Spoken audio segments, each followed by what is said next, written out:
Morning, all. All right, so The Athletic, every year they post the results of a poll they take from fans on which teams they feel are run the best. 11,000 votes this year. That's a pretty good, healthy number there. So New Jersey wins the vote. They were number one, moved up 10 spots, and they're seen as an A or an A plus in all of the following categories: roster building, cap management, draft and develop, trading, free agency, and vision. And it's interesting because all of this is very subjective. And so, tremendous amount of movement from one season to the next. Now, personally, if I'm ranking organizations, which ones I feel are run the best, I don't think there would be that much change from one year to the next. I can definitely go through and try to figure out a criteria and rank organizations, but I know it will not end up looking like this. For instance, the Islanders being 32nd, that's a drop of 4 spots. And that's both the public and the fan base gave them a D minus overall. So this is Islander fans and the fan base, which is interesting. And of course, for the New Jersey Devils at the other end, it was AA plus from both the public and the fan base. I think what's nice too is that there seems to be pretty close rankings between a fan base and those who are not fans. We talk a lot about how fans have rose-colored glasses, and this fan base is clearly delusional. And one fan base that takes a lot of criticism that way is Toronto. But I think they deserve a little bit of credit on this one. So Toronto's ranked 27th, which I think is too low. And that's a drop of 9 spots from last year. The public gave them a C. The fan base gave them a D+. So the fan base is more skeptical of the Toronto Maple Leafs than the public. And so that's something that is worrying. The other thing that's interesting, too, is if you look in the top half, so if you look from 1 through 16, the only Canadian team in the top half is Montreal at 14th, which is a rise of 2 spots. We've talked a lot about how, Canada hasn't had a Stanley Cup, and, and Gary Bettman gets a lot of the blame, but the Canadian organizations have not been run the best either. And this is an argument that's gone back for a long time. Canadian organizations generally, and whether it's there's too much criticism, there's way too much attention from the public, whatever you want to go with for the reasoning behind it. The Ottawa Senators were 8th last year. They're seen as 17th this year, and that's what a down year will do. Vancouver's down to 30th, which is a drop of 9 spots. The public gave them a D. The fan base gave them a D+. So while there's some positivity in Canucks land about what Vancouver might do this season, there are plenty of fans who just look at this organization and don't really give it a great grade. And I think that grade would have been negatively impacted by the firing of Bruce Boudreau, by certain moves that were made in the offseason. And I think it comes down a lot, too, to the vision part here. And I will agree that if you're ranking organizations, it's not just results, and there is definitely a are they looking to the future aspect, which is going to have the Islanders down here. Calgary drops 16 spots to 31st, and a lot of that is going to come down to the fact that it looks like we're going to see some players leaving, and whether they do or they don't, the public perception right now is there's some key guys who want out of Calgary, don't want to sign extensions in Calgary. Probably dragging Winnipeg down too. Winnipeg's at 28th. They were 26th last year. But if you look at this, you've got Calgary, Vancouver, Winnipeg, Toronto, and that's bottom 6. So again, whether people are too harsh with Canadian franchises or not, there's definitely been an issue. Edmonton moves up to 20th. They're up 3 spots. I do think people are too harsh with some organizations. So I'll say from 17 down, I'll say Boston, there's definitely been some harsh criticism of Don Sweeney that I don't feel has always been justified. They move up 8 spots to 19th, which is weird. It's weird because they've lost Bergeron, they've lost Krejci. In all likelihood, this regular season's going to be a bit of a drop. But again, this is about the organization as a whole. It shouldn't be just the results on the ice, though I think that with Detroit, I think free agency was part of the reason they dropped to 12th. They were 3rd last year. And again, San Jose stays the same in 29th. San Jose is the only team that doesn't move up or down other than Florida, who stay in 7th. Tampa Bay drops to 3rd. I don't think Tampa Bay... See, it's funny, too, because with Tampa Bay, I think the Jeannot trade is one that's going to be looked at a lot over the coming years. And Tampa Bay might be a team that ends up dropping down. If Carolina doesn't win the Stanley Cup this year, do they drop down as well? Public perception is really important. If the public doesn't believe in your team, it's going to be harder to sell tickets. It's going to be harder to win them over. One team that's won over the voters is Vegas, who move up to 6th from 31st last year. And the ruthlessness of Vegas and the way that they were built was definitely something that fans weren't happy about last year. Winning a Stanley Cup makes all the difference in the world. It just does.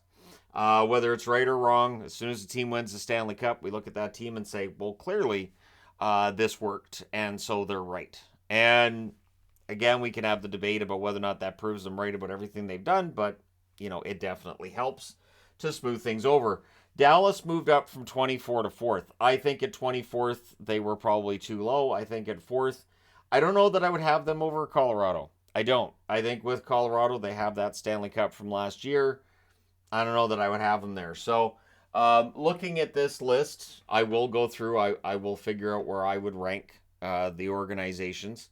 I'll go through and have my own criteria because there is definitely a lot of aspects of this that are highly, highly subjective, like trading. We can look at trades when they take place and say, well, this trade clearly was great for this team, terrible for this team. And then 2 years later, we look back and go, actually, no, this trade was actually pretty solid or pretty bad. And it's a flip-flop on what we felt it was at the time. I'm surprised the Rangers are down to 25th. Last year they were 13th. But again, there's that perception. Certain organizations are moving forward, certain ones are moving back. And with Rangers, Lafreniere, Kakko, and the idea of, are these guys developing right? I can see why certain aspects would drag them down.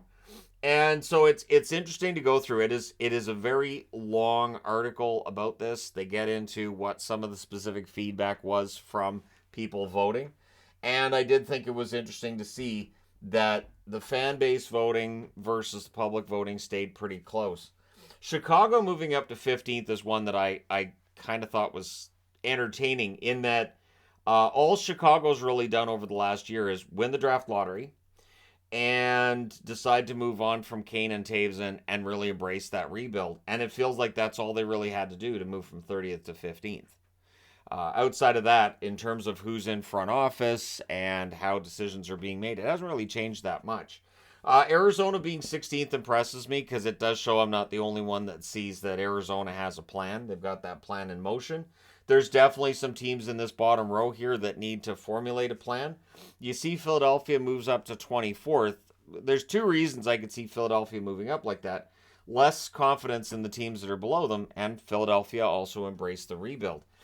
I also think that there are organizations on this board that if they embraced that need to change things and maybe understand that they're coming up short for a reason, that the fan support and the fans' understanding of that organization and support of that organization could go up. I've talked about how in certain markets, Vancouver being included, there'd be a fear of as soon as you go into a rebuild, maybe the fans are staying away.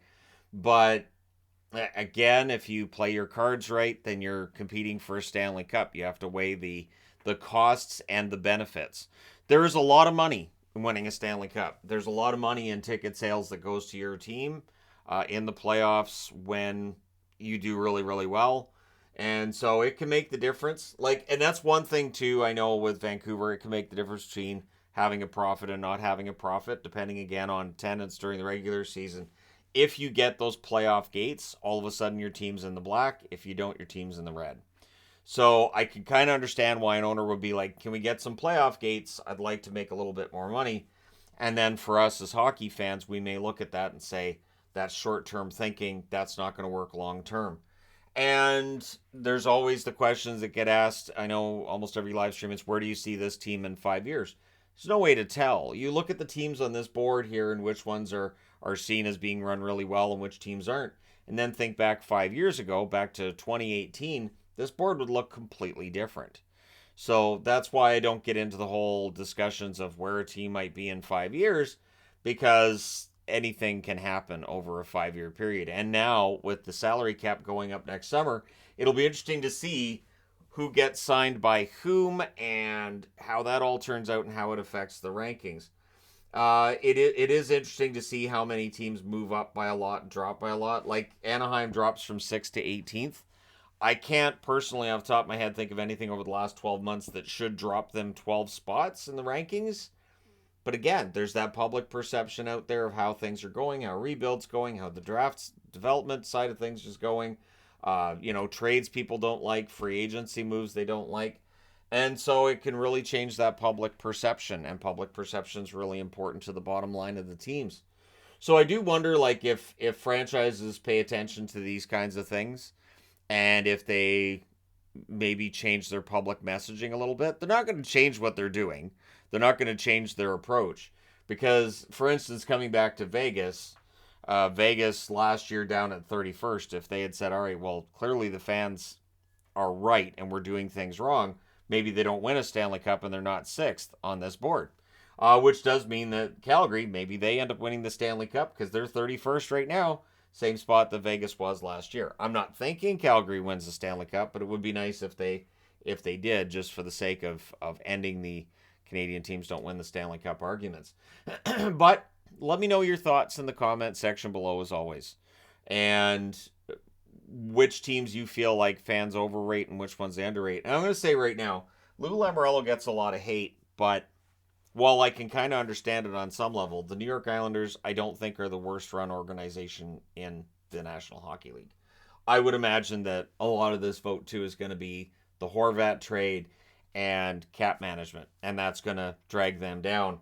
But do we think the Islanders are going to make the playoffs? I would say most of us would give them 50-50 odds.